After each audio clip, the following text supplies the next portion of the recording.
Hi, I'm Jean. I think most of you know me.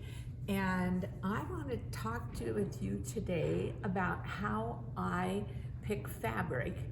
And I'm just going to make it a conversation of what goes through my head as I'm choosing fabrics for this table runner. And this is called the Running Wild Table Runner. And Tony Phillips designed it. And I have made probably a dozen of them. And I just love making them.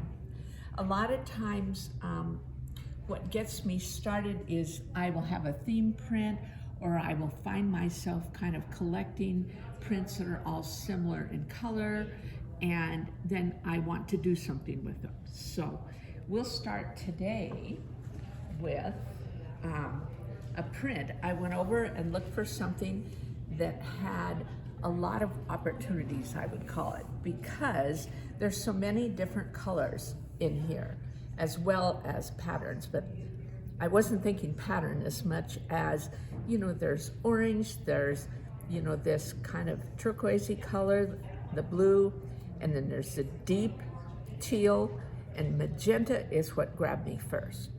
So what I do at that point is start looking for friends. And I want the fabrics to have something in common, but not be too matchy-matchy. And I like to pick fabrics from different styles, like I have some traditional fabric in here as well as contemporary. So here's where I started.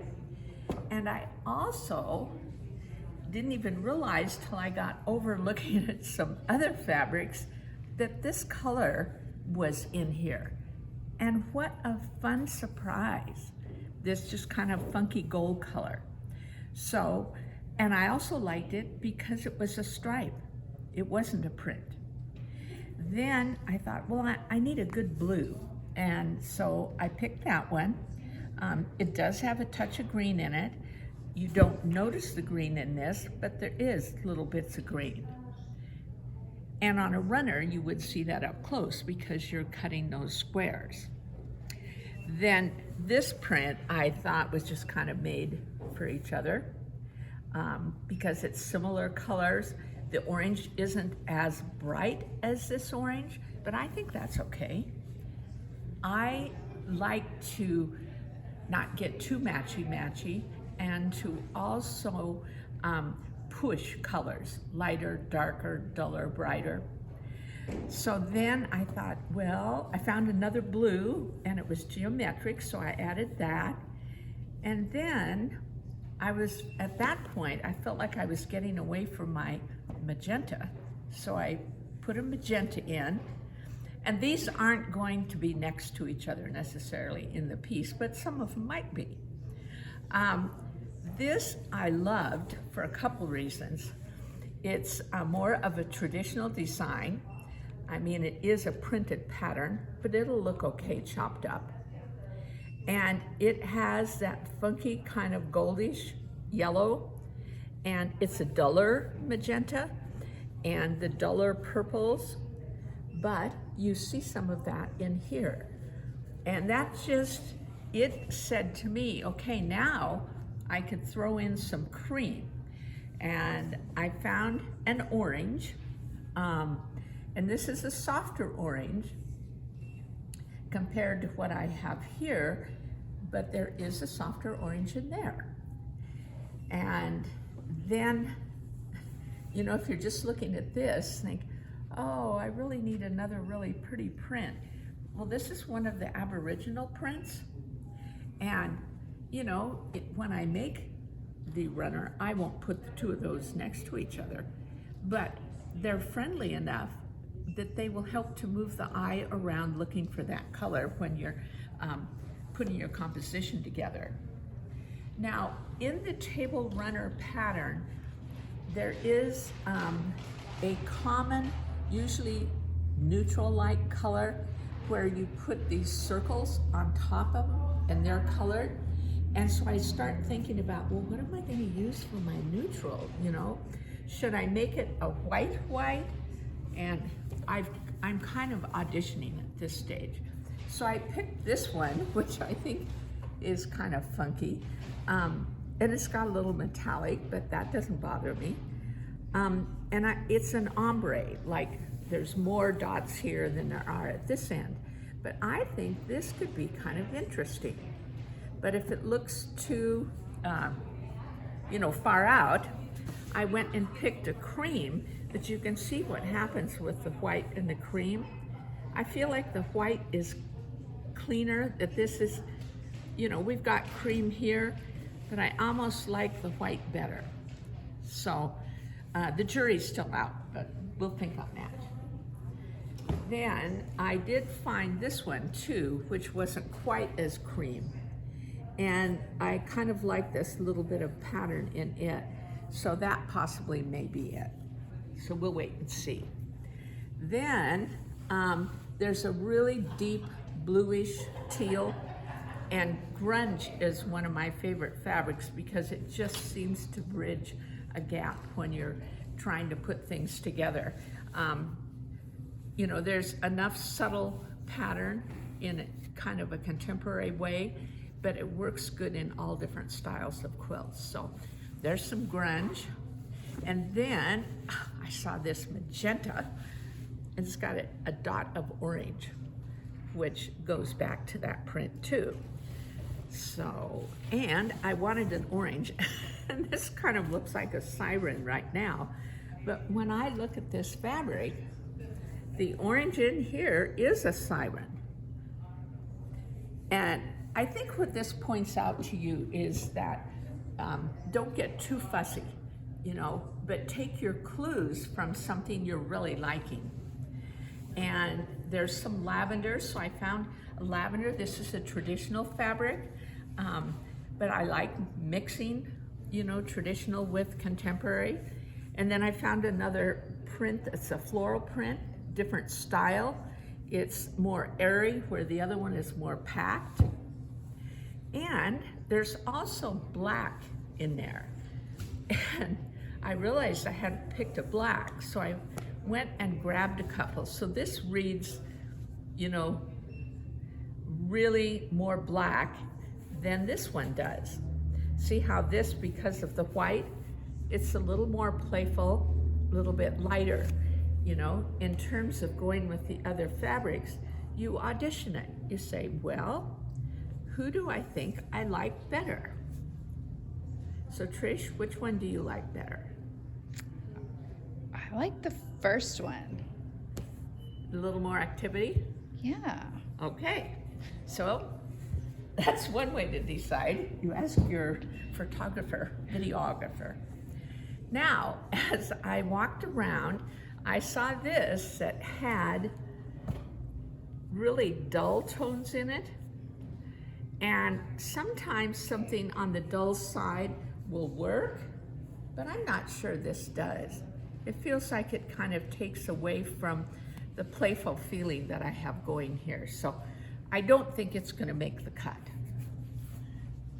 But the point I'm trying to make is that you really want to audition things. I also found this piece, and even though it has a bit of dullness in there, I think it's kind of interesting with this little bit of orange and the blue. And it is duller though, so I would have to decide. But when it's next to this, they look pretty cool. See, so that little group's kind of nice. And I have another print that I kind of saved for towards the end here. And I really like this print. It's just one of my favorites. Anna Maria Horner does them, and she's had this echinacea print out for several years, and they're all kinds of colors. But this feels good to me. And I do think probably this is better than this. This is reading a little yellow now when you look at it with everybody else. You don't know those things till you actually just make yourself take some time to audition. Now, a couple other things I pulled that could possibly work If I threw in another, you know, purpley thing, this is really gonna read very magenta purplish. But here is a brighter one, and I'm almost thinking, I don't know, do I replace this with this? So that's something to think about. So I'll set it here as a maybe.